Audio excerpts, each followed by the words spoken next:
The sound it made was small. That is the thing nobody talks about afterward. The tearing of paper in a quiet room is not a violent sound. It is almost polite. A single, dry whisper, 3 seconds long, and then the pieces are in the officer's hand and the pieces are no longer a document. They are just paper, confetti, trash. Marcus Osei stood at the secondary inspection counter at 10:02 in the morning and watched a United States Customs and Border Protection officer tear his visa in half. He watched the man's fingers work deliberately, the way a person tears something they have decided is worthless. He watched the two halves fall to the counter. He watched one piece slide off the edge and drift to the floor. He did not reach for it. He stood with both hands flat on the counter, fingers open, still. His jaw did not tighten. His voice did not change. Around him, in the secondary inspection corridor, 3 other travellers had gone very quiet, their eyes moving between the officer and the man standing opposite him. A porter named Kofi, an older Ghanaian man who had been pushing an empty cart toward the baggage hall, stopped walking. He set the cart against the wall. He did not move again. The officer, whose name tag read K. Sandoval, looked at Marcus with an expression that was not quite contempt and not quite amusement. Something between the two. Something practiced. What did Marcus say? What did he do next in that corridor with those pieces of paper on the counter and on the floor? Before we get to what happened when the ambassador picked up the phone, we need to go back. We need to understand who was standing at that counter. Because the man Keith Sandoval saw when he looked at Marcus Osei was not the man who was actually there. Let me take you back. Emmanuel Osei was a school teacher in Accra for 31 years. He taught secondary-level history and civics at a government school in the Adabraka neighbourhood, the kind of school where 42 students shared 31 desks and the chalkboard had a crack running diagonally from top left to bottom right that no one ever repaired. He owned 4 suits, a bicycle, and a shelf of books so dense with annotation that the margins had no white space left. He bought the books second-hand at the market stalls along Kojo Thompson Road, and he spent his Saturday mornings going through them with a red pen, arguing with the authors in the margins, writing his own corrections, his own additions, his own whole paragraphs in spaces so small that his handwriting had shrunk over the decades to something almost microscopic and entirely readable. He believed, with the specific conviction of a man who had thought about it carefully, that the most dangerous thing a government could do was make its citizens afraid of documents. He said this to his son Marcus when Marcus was 9 years old, sitting at the kitchen table in their house in Adabraka, the ceiling fan labouring in the heat. He had come home with a sheaf of government forms that day, something to do with a property registration for a piece of land his own mother owned, and the forms had been returned to him stamped incomplete in red ink for the 3rd time in 2 months. He set the forms on the table. He looked at them. Then he looked at his son and said it. The most dangerous thing a government can do is make its citizens afraid of documents, because then the forms do the work the government wants done without the government having to do anything. Marcus was 9 and did not entirely understand, but he watched his father sit down with the forms and a pen and a small reference booklet he had brought from school, and he watched his father work through every line with the patience of a person who was not afraid. Emmanuel said it again when Marcus was 16 and filling out his first passport application at the government office on Independence Avenue, the fluorescent light buzzing overhead, the clerk behind the glass barely looking up. Emmanuel sat beside his son and watched the clerk handle the form with disdain, as though the paper itself had done something to offend him. The clerk stamped it without reading it. He slid it back through the slot with 2 fingers. On the walk home, Emmanuel said, "Learn what these documents mean. The specific words, the legal weight. Not because the people who use them against you will be impressed, but because you will know. And knowing is the one thing they cannot take back once you have it." Marcus was 16. He mostly wanted to get home and eat, but the words stayed. He studied international law at the University of Ghana, graduating 2nd in his cohort. He completed a graduate degree at the London School of Economics in Diplomacy and International Relations, writing his thesis on the evolution of diplomatic immunity protections under the Vienna Convention. He chose that topic deliberately. He had remembered the walk home from Independence Avenue. He interned at Ghana's High Commission in London for 2 years, learning the architecture of bilateral agreements, the etiquette of state visits, the way a room full of people with competing interests can be made to agree on language that satisfies all of them. He learned to read power in body language before it appeared in speech.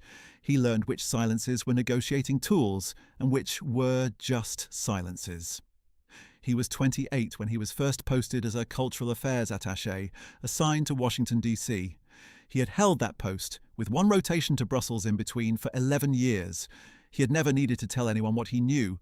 He had simply known it and been ready, and waited for the moment when being ready was the only thing that stood between him and a closed door. His diplomatic passport, navy blue with the gold coat of arms of the Republic of Ghana, was issued by the Ministry of Foreign Affairs. It listed his full name, his post, and his rank. It was, by the terms of the Vienna Convention on Diplomatic Relations, a document that carried specific protections. Protections that a serious officer at any port of entry in the world would recognize immediately. He had entered the United States on this passport more than 40 times. He had never once been routed to secondary inspection. He had not slept in 36 hours. He wanted to make sure you know that. His father, Emmanuel Osei, had died 11 days earlier. A quiet death in the bedroom where Marcus himself had been born, the ceiling fan turning slowly overhead, Emmanuel's annotated copy of Kwame Nkrumah's collected speeches open on the nightstand to a page he had been rereading in his last week. The margins crowded with notes made across 50 years of returning to the same argument. Marcus had flown to Accra on the first available flight, a red-eye connection through Paris, arriving just ahead of the funeral preparations. He had worn a suit that needed pressing. He had not cared. He stood at the graveside at the Osu Cemetery in the early morning, the Harmattan air dry against his face, the priest's voice steady, and he looked at the crowd of people who had come and thought, 42 students in 31 desks for 31 years. This is what that adds up to. This crowd, these faces, this. He had sat with his aunts and his cousins in the family compound for 3 days of mourning, receiving visitors, eating food he did not taste, listening to his father's former students talk about the man Emmanuel had been. One of them, a man in his late 50s who had become a judge in the Accra Circuit Court, said, "He was the first teacher who ever explained to me that I had rights inside an institution. I had always thought the institution explained the rights to you. He explained that you brought the rights in with you." Marcus sat with that for a long time after the visitors left. On the morning of his return flight, Marcus stood in the bedroom and looked at the shelf of annotated books. He ran one finger along the spines. He took one, a worn paperback edition of the Vienna Convention treaties, every page cross-referenced in his father's handwriting. He tucked it in his carry-on without deciding to, the way you take something you know belongs with you. In the breast pocket of his leather jacket, folded into a precise square, he carried his father's handkerchief. Kente-trimmed cotton, worn soft from decades of use, the border colours faded from gold and green to something quieter. His aunt had pressed it into his hand at the gate without explanation, the way you hand someone something they will need without knowing exactly when. He had not taken it out since. He was dressed in civilian clothes. He had been travelling for 19 hours. He wore the leather jacket, dark trousers and work boots worn down at the heel. He carried a single carry-on bag. He looked, to a person who was not paying careful attention, like a man who did not own a great deal. He looked like a man who could be handled quickly. At 9:47 a.m, his flight from London Heathrow touched down at a regional gateway airport outside the capital. Marcus had connected here before. It was smaller than Dulles, quieter, used primarily for regional and charter traffic. The primary inspection lanes were short. He joined the queue for non-US citizens and waited his turn.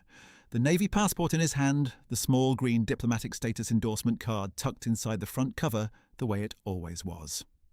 The officer at the primary lane was young, early 20s, attentive. She looked at the passport. She looked at the endorsement card. She looked at Marcus. Her eyes moved between the photo and his face the way a conscientious officer does it. A real comparison, not a glance. She looked at the diplomatic endorsement again. She pressed 2 keys on her terminal. She waved him through to the exit. He did not reach the exit. A hand touched his shoulder from behind. He turned. Kay Sandoval stood there, a senior officer, broad-shouldered, silver at the temples, the particular kind of authority that fills a corridor by standing in it. He wore the expression of a man who has made a judgment before asking a question. He gestured toward the secondary inspection room. He did not say, "Please." He gestured the way a person gestures at an object they want moved from one place to another. Marcus followed. This is the part that matters. He followed without protest because a man who knows how these systems work does not give the system a reason to escalate before he understands what is happening. He followed and he set his bag on the secondary counter and he placed his passport beside it. Cover up, the gold coat of arms visible. Sandoval opened the passport with 2 fingers. He looked at the photo. He looked at Marcus. Something in his expression shifted and reset so quickly that a person watching from the doorway might have missed it. He looked at the diplomatic endorsement card and placed it on the counter separately, as though it were a grocery receipt, not a legal instrument. He said, "This looks irregular." Marcus said, "The endorsement is current. It was issued 4 months ago by the State Department Protocol Office. The reference number is on the back." Sandoval turned the card over. He did not look at the number for more than 1 second. He set the card back down. He looked at the leather jacket, the worn boots. He looked at the bag, a single carry-on, nothing diplomatic about its appearance. He was doing what people do when they have already decided something and are searching for confirmation rather than information. He said, "Where were you travelling from?" Marcus said, "Accra, Ghana, via London Heathrow. I have been in Ghana for 11 days attending a family funeral. I am returning to my post." Sandoval said, "Your post." Marcus said, "Cultural Affairs Attaché, Embassy of Ghana, Washington, D.C. My credentials are listed in the passport and on the endorsement." Sandoval looked at the passport again. He looked at the leather jacket, the worn boots. He did something then that was not policy and was not procedure. He looked at Marcus the way people look at a story they have already decided they do not believe before they hear it. He said, "I'm going to need to verify this separately." He picked up the passport. He picked up the endorsement card. He walked to a terminal at the back of the room, unhurried, the walk of a man who is making a point about who controls the pace. He sat down. He began typing. Marcus could see his profile from the counter, the screen glow, the occasional pause, the particular quality of stillness that a person has when they are reading and finding something they did not expect. Sandoval's expression did not change. He continued reading. He scrolled. He was gone for 4 minutes. Marcus stood at the counter. He didn't look at the other travellers in the secondary room. He rested his hands flat on the surface. He breathed. He thought about nothing specific, which is a practice skill.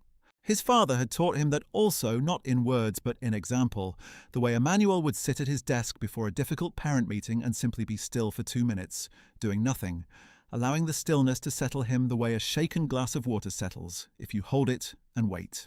Here is what was in the database that Sandoval pulled up, because this matters. Marcus Osei's diplomatic credentials were registered with the State Department Office of Protocol. His entry clearance was current. His status was verified. There was nothing irregular. There was nothing flagged. There was nothing that required secondary inspection, nothing that required any additional scrutiny, nothing that should have interrupted his walk to the baggage hall. Sandoval came back. He set the passport down. He set the endorsement card down. He said, "This visa is going to need to be reprocessed. The system is showing a discrepancy with your entry category." Marcus said quietly, "I do not enter on a visa.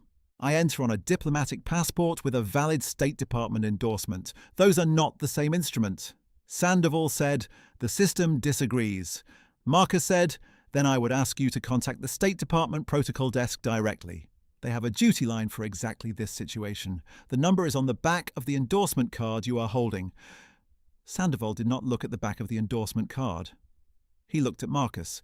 Then he looked at the visa pages in the passport. There were several old US visas in those pages, from early in Marcus's career before he held diplomatic rank. The ordinary kind, the kind any traveller accumulates over years of legitimate entry. Sandoval put his thumb and forefinger on one of those old visa pages and tore it. The sound was small. Marcus did not move. He watched one piece of paper slide off the edge of the counter and land on the floor. He felt the air in the room change. The 3 other travellers had gone very still. Kofi, who had followed the situation from the doorway, gripped the handle of his cart without thinking. Sandoval said, "That visa is no longer valid. You're going to need to restart the entry process." Marcus looked at the torn page. He looked at Sandoval. He said, at the same volume as everything else he had said, "That page contained a visa that expired 8 years ago. Tearing it does not affect my entry status. I do not enter on that visa. I enter on a current diplomatic endorsement. You have damaged a diplomatic travel document. That is a violation of federal code and of the Vienna Convention, Article 29, to which the United States is a signatory. Sandoval said, you can file a complaint with CBP after you've been cleared for re-entry. Until then, you're not going anywhere. Marcus reached into his jacket pocket. He did not reach fast. He reached the way a person reaches for something they have carried a long time and know exactly where it is. He took out his phone. He held it at the counter without unlocking it yet. He said, I am going to make one phone call. After I make that call, I would ask you to remain where you are. Sandoval's expression shifted. Not far, but it shifted. He said, you are not in a position to make demands. Marcus did not answer that. He unlocked the phone. He opened his contacts. He scrolled to a name he had called on 11 occasions in 11 years, twice about policy, once about a trade delegation, once about a visa issue for a staff member, once on her birthday because Emmanuel had told him always to honor the people who open doors for you. 5 times in the last 11 days because she had called him the morning his father died, and she had called him every other day of the mourning period, and she had called him on the morning he flew back. He pressed the name. Ambassador Cecilia Osei Asante. Ghana's ambassador to the United States. 17 years in the post. The longest-serving African ambassador currently accredited to Washington. A woman who knew the State Department's deputy secretary by his first name, who had sat in the Oval Office twice, who had received the Secretary of State at her residence the previous October for a dinner that ran 3 hours past its scheduled end because nobody wanted to leave. The phone rang twice. She picked up. Marcus said, Ambassador, I am at the Gateway Airport, secondary inspection. I need a minute of your time. He did not explain further. He held the phone toward Sandoval. Sandoval did not move. Marcus kept the phone extended. He said nothing. Sandoval looked at the phone. He looked at Marcus. For the first time since the secondary room door had closed, he did not look like a man who had already made up his mind. He looked like a man who was calculating something and could not make the numbers work. He took the phone. He put it to his ear. He said, This is Officer Sandoval, U.S. Customs and Border Protection Secondary Inspection. I have a traveller here who is claiming diplomatic credentials, and I'm in the process of... Ver. He stopped. He stopped mid-word. He listened. The room was very quiet. The other travellers were not pretending not to watch anymore. Kofi had moved 2 steps closer to the doorway. Sandoval said, Yes, Ambassador. He said nothing else for 41 seconds. Marcus counted. He stood with both hands flat on the counter and counted the seconds and said nothing. Sandoval said, I understand. He held the phone back toward Marcus without making eye contact. Marcus took the phone. He said, Thank you, Ambassador. He pressed end. What she had said in those 41 seconds was not complicated. It did not need to be. She had identified herself by full title and post. She had stated that Marcus Osei held active diplomatic credentials registered with the State Department, that his status was verified and current, and that she expected to be speaking with Sandoval's supervisor within the next 5 minutes regarding the condition of a damaged diplomatic travel document. She had named the federal statute that governed that damage. She had given the supervisor's expected callback window. She had not raised her voice once. At 10:19 in the morning, Petra Novak, CBP port director for the facility, opened the door to the secondary inspection room. She was a compact woman in her 50s, dark hair pulled back, the kind of bearing that comes from 22 years of managing the one system at a border that nobody argues with twice. She looked at the counter. She looked at the torn visa page on the floor. She looked at Sandoval. She said, Step back from the counter. He stepped back. She picked up Marcus's passport. She did not need the endorsement card. She read the passport the way a person reads something they have read before and know how to read correctly. She looked at Marcus. She said, Mr. Osei, on behalf of this facility, I want to begin by saying that what happened to your travel document is not acceptable. I am going to ask you some questions, and I am going to ask them once, and then I am going to process your entry correctly. She asked him 4 questions. His full name and title, his post address, the name of his supervising ambassador, the State Department protocol reference number on his endorsement card. He answered all 4 without hesitation, at the same measured pace he had used for every word in that room since 10:02. She turned to the two other officers who had followed her into the room. She said, "Get me the protocol desk on the direct line." She had the confirmation she needed in 6 minutes. At 10:31 a.m., Petra Novak handed Marcus his passport, his endorsement card, and a formal incident report form that she had signed at the bottom. She said, "This report will be submitted to the Office of Inspector General. Mr. Sandoval has been removed from duty pending review. The torn page will be documented as damaged government property under federal code. The State Department will receive a copy of this report by end of day." Marcus took the passport. He held it for a moment. He said, "Thank you." Petra Novak looked at him. She said, "Kofi has been listed as a witness. He came to the desk before I arrived and gave a statement. He did that on his own." Marcus looked toward the doorway. Kofi was still there, his cart against the wall. The older man looked back at him. He did not smile. He gave a small, precise nod. The kind of nod that means, "I saw. I stayed. It is done." Marcus walked out of the secondary inspection room at 10:33 in the morning. He walked into the main terminal corridor, into the sound of rolling luggage and overhead announcements and the smell of the coffee kiosk near the baggage claim. He walked without rushing. He had always walked without rushing. The incident report that Petra Novak filed that afternoon went to 3 offices simultaneously. The State Department's Office of Protocol received it first and forwarded it to the Bureau of Diplomatic Security, who opened a concurrent review. The Office of Inspector General received it second and assigned a case number within the hour. The facility's regional CBP director received it third and called Petra Novak directly. The call lasted 14 minutes. The regional director asked 2 questions about Sandoval's history at that facility. Petra answered both. She had answered both honestly, which meant that the picture she painted was not a sympathetic one. Sandoval had been the subject of 2 prior complaints at that facility in 4 years, both involving allegations of selective targeting in secondary routing. Both had been resolved informally, which meant they had been documented and set aside. They were not set aside anymore. Sandoval's suspension was converted to a formal administrative suspension within 72 hours. The review process was expected to take 60 days. It took 44. At the end of those 44 days, Keith Sandoval no longer held an assignment at any port of entry in the mid-Atlantic region. Ambassador Osei Asante called Marcus the evening of the incident. She called to confirm he was through, and then she said something he wrote down in the same notebook he had used since graduate school. She said, "Your father would have known exactly what you did and exactly why it worked." Marcus said, "He taught me to know what the documents mean." She said, "He taught you more than that. He taught you to be calm enough to use what you know."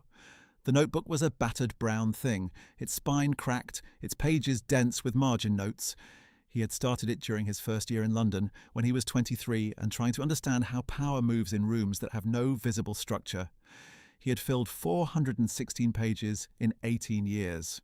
His father's handwriting appeared in none of them, because Emmanuel had been a teacher of other things, but his father's voice was in every line.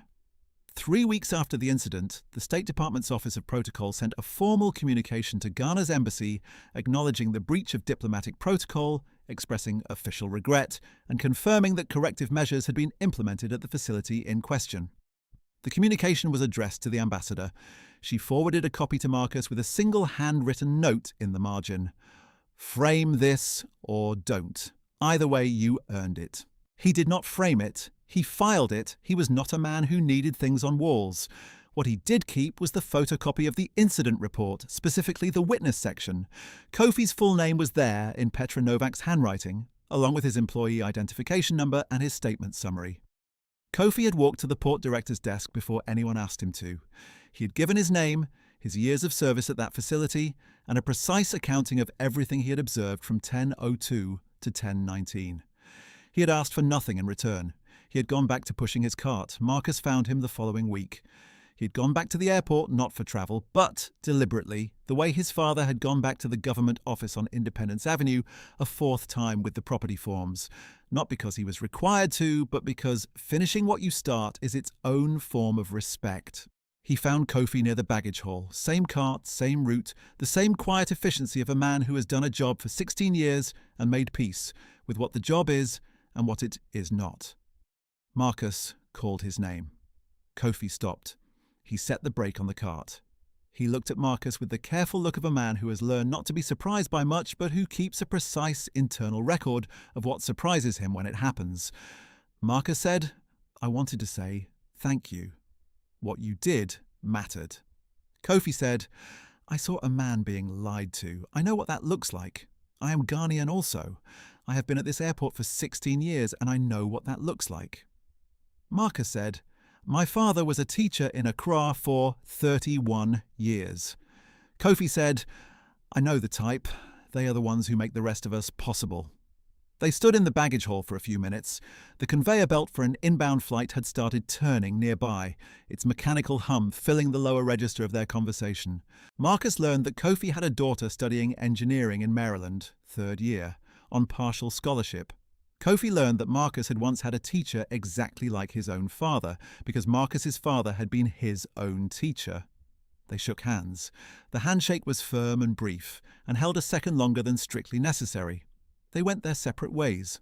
4 months after the incident, the facility implemented a new mandatory training protocol for all officers handling diplomatic travel documents. The curriculum covered 3 areas. The first was technical, proper identification of diplomatic travel documents, and the legal distinctions between visa class entry and diplomatic endorsement entry. The second was procedural, the specific escalation protocol required when a credential verification question arose, including the direct line numbers for the State Department duty desk.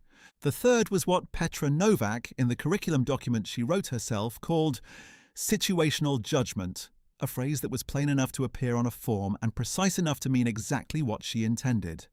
The curriculum included a detailed case study of a secondary inspection incident that had resulted in damage to a diplomatic passport and a formal State Department rebuke. The case study did not use names. It did not need to. Every officer at that facility who read it understood what they were reading about.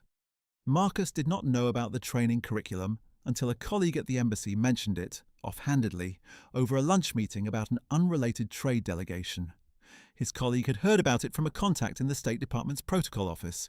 They were sitting in a restaurant 3 blocks from the embassy, a small Ethiopian place with injera that Marcus had been ordering from for 8 years, and his colleague paused mid-sentence and said, "You know there is a case study now, at that airport." Marcus set down his fork. His colleague said, "You were the case study." Marcus said, "Good." His colleague waited to see if there was more. There was not. Marcus picked up his fork. They finished their lunch. He meant it. He meant it completely and without performance. He was not a man who needed the story told about him. He was a man who needed the lesson to travel. The night before Emmanuel's funeral, Marcus had sat alone in the bedroom his father had used as a study, the one with the annotated books. He sat in the wooden chair at the desk, the surface worn smooth in an oval where Emmanuel's forearms had rested for 30 years. The lamp on the desk was the same lamp that had been there when Marcus was a child. A simple brass thing with a white shade gone yellow at the edge, and the light it made was the same light Marcus had done homework under at age 10 while his father read and wrote in the chair beside him. He held the Kenta-trimmed handkerchief in both hands, and he did not cry because he had already done that on the flight from London to Accra. Quietly, in a window seat, with a blanket pulled up. He sat in the chair and he looked at the shelf and he thought about a thing his father had said once, a thing Marcus had not understood until he was much older. Emmanuel had said, "The worst thing a system can do to a person is make them forget what they know. If you keep knowing, the system cannot do its worst." Marcus had thought at the time that this was about studying, about keeping up with his coursework. He understood now that it was about something different. It was about standing at a counter with torn paper in front of you and the wrong person holding the authority and knowing, with a calm that runs deeper than fear, exactly what you are owed and exactly what you will do next. He reached into his jacket and touched the handkerchief in the breast pocket. It was still there. It was always still there. Here is what you should know about this story. Marcus Osei is one of more than 90,000 accredited diplomats and diplomatic family members who pass through US ports of entry every year. The State Department's Office of Protocol processes thousands of credential registrations annually.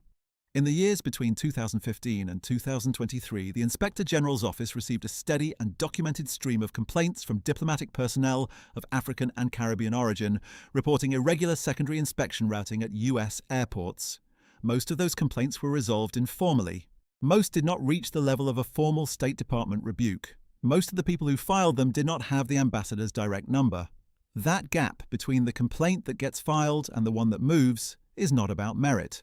It is not about documentation or language or the clarity of one's credentials. It is about who has the network to make the silence stop being comfortable. Marcus had that network because Emmanuel Osei had taught a son who paid attention, and that son had spent 11 years building relationships the way his father had told him to, carefully, honestly, and without needing anything back immediately. He had called the ambassador on her birthday. He had checked in during difficult policy seasons. He had sent condolence notes when her mother passed.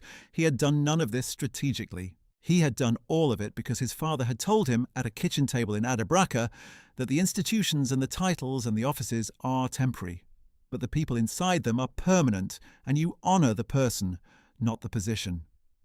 The room didn't give Marcus his dignity back. He never lost it. The room simply ran out of places to hide what it had done. Think about what you know that the room hasn't asked you for yet. Think about the document you carry, the credential, the expertise, the studied knowledge that no one has looked at correctly. Think about the person who taught you what your credentials are worth, whether they are still here to see you use them or whether they live now in a breast pocket, folded soft, pressed close to where your heart is. The biggest mistake is never being underestimated. It is believing the people who underestimate you. Marcus stood at that counter for 29 minutes and never once believed Keith Sandoval's version of who he was. That steadiness is not a gift. It is a practice. It is built over years of having someone say, "You know what you know." Hold it. No one can take it back from you. If this story found you at the right moment, carry it forward. There is someone in your life who needs to hear that calm is not compliance, that knowing is not the same as announcing, that the person being looked past may be the exact person the room cannot afford to dismiss. If you have been that person, standing at a counter while someone handles your documents with contempt, you already know what it costs to stay still.